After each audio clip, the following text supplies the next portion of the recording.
What is up, everybody? For you guys that don't know me, my name is Mr. Grow, and you're tuned into my weekly Grow series. First off, sorry for the lack of updates. I was actually out of town for about a week, and I had a family emergency I had to attend to. Luckily, everything is okay with the family, but I was away from these plants for that time period. I actually had a friend come over and take care of the plants while I was gone. However, you'll see that some of these plants are showing fading already. So we'll talk about that in this episode. And you also may have noticed that there's a plant missing from the bunch. So the plant hasn't gone far. It's currently being held hostage in the corner of a room with an LED light on top of it. So I'll talk about the reasoning for that. And of course, we'll go over all the plants in this episode as well. But like always, let's first give a shout out to our sponsors.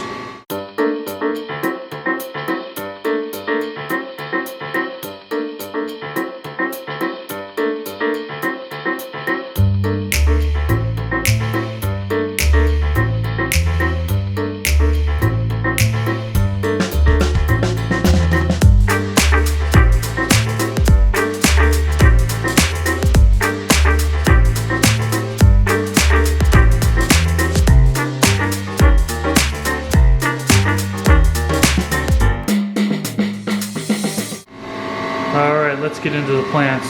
So first, let's go over the Super Sweet Tooth, which is right up front here.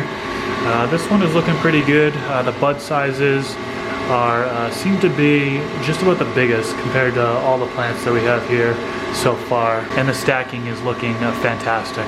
This is one of the plants that is showing fading throughout. As you can see, some of the leaves here is just starving for nitrogen.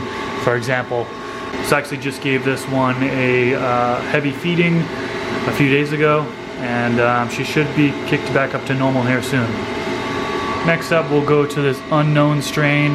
Pretty sure it's G13 haze at this point, but not 100% sure.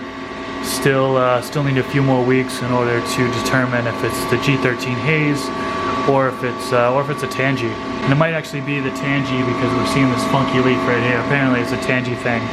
Where you see that leaf deformity. But this plant is stacking up very nicely as well, as you can see.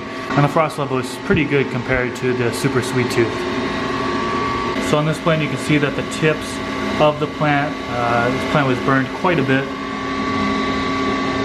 And also looks like it has some potential copper deficiency. As you can see there, and the tips of the leaves are being yellow. That's either a sign of copper deficiency, or sometimes I've seen this with too intense of light. And this part of the plant was underneath the light directly, so that could potentially be it, seeing how some of the other leaves here on other parts of the plant aren't showing that deficiency. On day 45, I do plan to do another set of defoliation. So I'll take off some of these big leaves, and I will get so you get some of these lower buds here, some light exposure, because right now it's just kind of being covered. So right now I'll just kind of tuck them down as best as I can, so we can get that light penetrated all the way down to the lower buds. But this plant is filling in pretty nicely, so I'm excited on this one.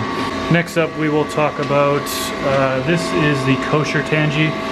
This plant is starting to show signs of fading as well. It looks like it got hit pretty hard. I did do a stronger feeding this time around, so hopefully this plant will be back up to normal soon. Alright, and lastly we will take a look at the purple Urkel. So this one I had to separate, and the reason for that is because, drum roll please, it is a Hermie. Yep. Unfortunately, it is actually a true Hermie. So there are two different types of Hermies. People mix them up quite a bit. A true Hermie would be the fact that it's showing both signs of male and female. So it actually shows the buds, and then on the lower parts of the plant here, it's actually starting to form seeds as well. So that's what a true Hermie consists of. And then another form of Hermie is actually if the plant were to get stressed out and start producing bananas. So basically, bananas are pollen sacs that come out in the plant. And typically you'll see that when the plant is stressed out due to like bad environment or underfed, overfed, so on and so forth. However the plant gets stressed out, it'll start throwing these bananas and it'll start pollinating itself. So this particular plant is not showing any bananas at all.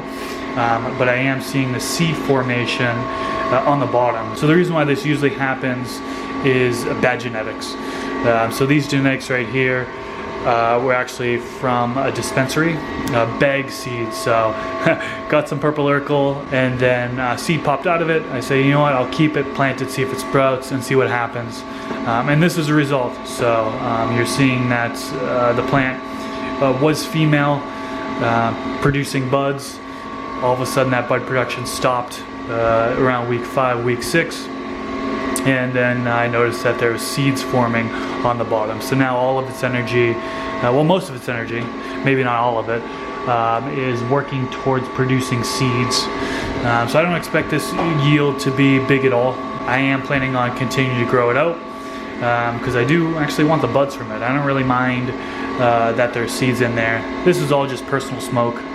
My garden, this indoor garden, is just all for personal smoke. I'm not a caregiver or anything like that. I'm simply a medical patient in the state of Nevada. So this is all for personal smoke anyways. I don't really mind if there's you know, a few seeds in there. So I've taken it out of the tent, just have it hung up here from the ceiling. And I actually have a 3x3 tent on the way, which I plan to actually put next to my 4x4 tent. So I'll have 3x3 tent right here, 4x4 here, and I'll have a lot of flexibility to do some other things. So I'm thinking about maybe after this particular plant is grown out, well, this will go in the 3x3. I'll put this in the 3x3 tent. Once it's grown out, harvested, I'll probably use the 3x3 tent as a drying tent for a little while. So as these 3 plants harvest, they'll get flipped over to the 3x3 tent. I'll have that as a drying tent.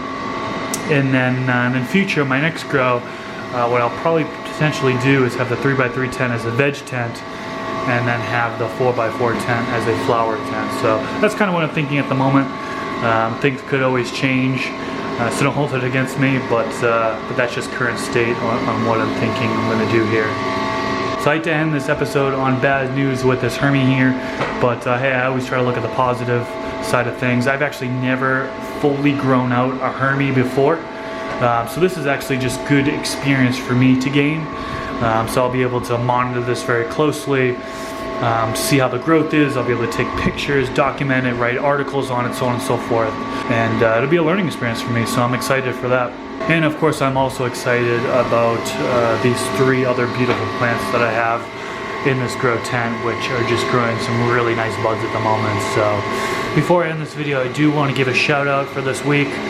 So this week I'll shout out Grateful Grower. Grateful Grower is somebody who I've known for over a year now. We've been in contact here and there. Very entertaining videos. He does a lot of editing style like I do. And he's just a really good guy, has lots and lots of knowledge. I know there's several things that I've learned from his videos, and so it's definitely a channel that I recommend that you guys check out. I will leave a link to his channel in the description section below. So that's pretty much it for this video. I will leave it at that. Thank you so much for watching, and until next time, peace.